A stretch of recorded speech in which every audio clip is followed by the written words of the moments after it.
Last video में हमने देखा कि डॉम मैनिपुलेशन क्या होता है और हम उसको डेव टूल से कैसे मैनिपुलेट कर सकते हैं। ठीक है, तो हमने क्या समझा कि हम जब भी कोई एचटीएमएल पेज क्रिएट करते हैं तो जो भी एलिमेंट्स आपने क्रिएट किए इन सब पेज को मेमोरी में डिफाइन करने के लिए मेमोरी में हम उसको कैसे रिप्रेजेंट करते हैं using DOM DOM document object model. ठीक है, तो हमने एक ऑब्जेक्ट को यहाँ पे एक्सेस किया, उसको हमने चेंज भी किया, ये होता है मैनिपुलेशन। बस हमने कहाँ से किया इसको, अपने ब्राउजर के कंसोल से किया। तो अब हम सेम चीज़ क्या करेंगे, फाइल में कोड लिखेंगे और उस फाइल को रन करेंगे।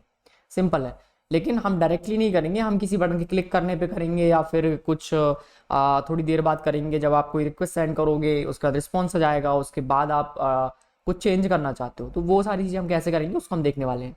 तो एक बेसिक से स्टार्ट करते हैं, जहाँ पे हम देखेंगे कि अगर आपने एक पेज बनाया है और आप उस पर क्लिक करते हो तो क्या होता है। ठीक है, क्लिक करते हो या फिर थोड़ी देर बाद हमको कुछ चेंजेस करने हैं तो वो हम कैसे कर सकते हैं। फॉर एग्जांपल मेरे पास यही सेम पेज है और इसमें मुझे जावास्क्रिप्ट ऐड करनी है, तो हम क्या कर सकते हैं, स्क्रिप्ट ऐड कर सकते हैं।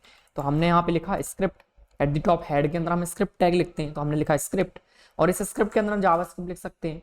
अब हम अभी ऑब्जेक्ट कैसे एक्सेस कर रहे थे, हमने इस एरो पे क्लिक किया, इस पे क्लिक करते थे और इस पे राइट क्लिक करके हमने कहा स्टोर इन ग्लोबल वेरिएबल, और अगर आप कंसोल में जाके देखो तो ग्लोबल वेरिएबल टेम्प1 में ये स्टोर हो गया। बट ऐसे हम नहीं कर सकते, कोड में हमको कोड लिखना पड़ेगा इस एलिमेंट को एक्सेस करने के लिए। तो जो हम यहाँ पे राइट क्लिक करके एक्सेस कर रहे हैं इस एलिमेंट को, वैसे हम नहीं कर सकते, तो कोड में कोड लिखना पड़ेगा। कोड लिखने के लिए हम क्या करेंगे, सबसे पहले एक चीज मैं आपको दिखाता हूँ।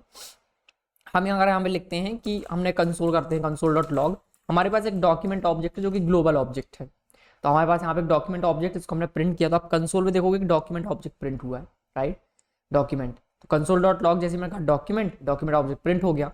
नाउ इसके बाद एक और ऑब्जेक्ट हमारे पास console dot log window, window object है, ये रहा विंडो ऑब्जेक्ट। तो विंडो ऑब्जेक्ट इस करंट विंडो को डिफाइन करता है, और इस विंडो के अंदर ये जो डॉक्यूमेंट है, मतलब ये डॉक टाइप एचटीएमएल का, ये एचटीएमएल, ये एक डॉक्यूमेंट है, तो ये जो डॉक्यूमेंट ऑब्जेक्ट है उसको डिफाइन करता है।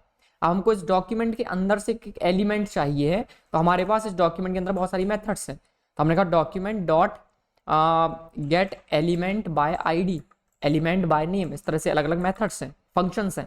हम इस फंक्शन को कॉल करेंगे और ये हमको ऑब्जेक्ट देगा। तो हमने जब इसको प्रिंट किया document dot gate element by name, तो हमको एक फंक्शन मिलता है, राइट। इस फंक्शन को हम कॉल कर सकते हैं। तो गेट बाय नेम मतलब हमको नेम से एक एलिमेंट चाहिए। तो हम क्या करते हैं, हमने इसको एक वेरिएबल में स्टोर किया, हमने कहा कंसोल डॉट लॉग, हमको चाहिए हेडिंग, हमने लिखा heading document dot gate element by name, name मतलब क्या लिखना आपको, टैग नेम और नॉट नेम।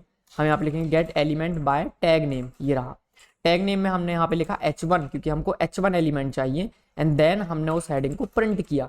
तो क्या होगा, पेज को एक बार रिलोड करते हैं एंड देखते हैं क्या आया कंसोल पे, HTML कलेक्शन जिसके अंदर एक एलिमेंट है और इस एलिमेंट के अंदर कुछ एलिमेंट्स है, तो एक एलिमेंट है, राइट। लेकिन अगर मैं यहाँ पे इसको अलर्ट करवा के देखता हूँ क्या आता है, हमने लिखा alert alert heading dot length, और हमने इसको प्रिंट किया तो क्या है, जीरो, राइट, जीरो आया। ऐसा क्यों, इसका एक रीजन है, ये मैं आपको दिखाना चाहता था, इसलिए मैंने यहाँ पे अलर्ट करके दिखाया कि कंसोल डॉट लॉग क्या करता है। Console dot log real time का जो डेटा है वो दिखाता है, राइट। तो अगर मैं यहाँ पे लिखता हूँ कंसोल डॉट लॉग, तो इस केस में आप देखोगे पहले यहाँ पे जीरो आया, राइट। जीरो मतलब कि एक भी हमारे पेज में हेडिंग नहीं है, टैग नेम h1 टैग एक भी नहीं हमारे पेज पर, तो है फिर जीरो क्यों आ रहा है, जीरो इसलिए आ रहा है क्योंकि जब हमारा स्क्रिप्ट एग्जीक्यूट होगा तो वो एक के बाद एक होगा। जब हमारा पेज जब हमारे ब्राउजर को मिलेगा तो एक के बाद एक ऐसे एग्जीक्यूट होगा सीक्वेंस में।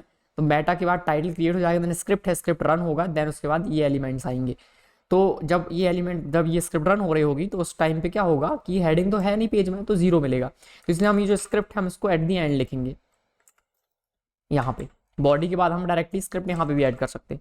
जब हम लास्ट में लिखेंगे तो क्या होगा, एग्जीक्यूशन स्टार्ट होगा, ये सारे एलिमेंट क्रिएट हो गए होंगे, देन स्क्रिप्ट रन होगा, और हमने कहा h1 एलिमेंट चाहिए हमको, तो h1 की लेंथ क्या मिलेगी 1, पेज को रिलोड किया तो आया यहाँ पे 1, परफेक्ट है। तो देखते हैं अब क्या करना है हमको, हमने कहा कंसोल डॉट लॉग। अब हमारे पास जब gate elements bye tag name, elements मतलब बहुत सारे एलिमेंट्स हो सकते हैं h1 के, तो हमको ये एक लिस्ट देता है, एक एरे देगा, right, collection not array, collection object. तो हमको इसमें से पहला वाला एलिमेंट चाहिए, तो हम क्या करेंगे हेडिंग, और हमको इसको चाहिए 0th एलिमेंट, तो हमको जो पहला वाला h1 है कंसोल पे देखोगे वो हमको मिल चुका है, राइट। तो इस तरह से हम पहला एलिमेंट एक्सेस कर रहे हैं, परफेक्टली समझ में आ गया होगा। अब क्या करेंगे, हम ये जो जावास्क्रिप्ट उसको कहीं और लिख सकते हैं, मतलब कि किसी और फाइल में, किसी और फाइल में लिखेंगे, कि हम एक ही HTML के अंदर ही जावास्क्रिप्ट लिख रहे हैं, तो कन्वेंशनली ये सही नहीं है। हम जावास्क्रिप्ट तो जावास्क्रिप्ट फाइल में लिखेंगे। तो हम क्या करेंगे, index.html के अंदर एक और फाइल क्रिएट करेंगे index.js, और जो भी जावास्क्रिप्ट कोड है स्क्रिप्ट के अंदर हम इसको जावास्क्रिप्ट फाइल के अंदर मूव कर सकते हैं लाइक दिस। जो भी कोड हमने यहाँ लिखा उसको रन करने के लिए हमको HTML फाइल के साथ उसको लिंक करना पड़ेगा। तो हम क्या करेंगे, उसको लिंक करने के लिए या तो आप लास्ट में लिंक कर दो, हमने लास्ट में उसको लिंक किया src./ की करेंट फोल्डर में, और हमने कहा index.js।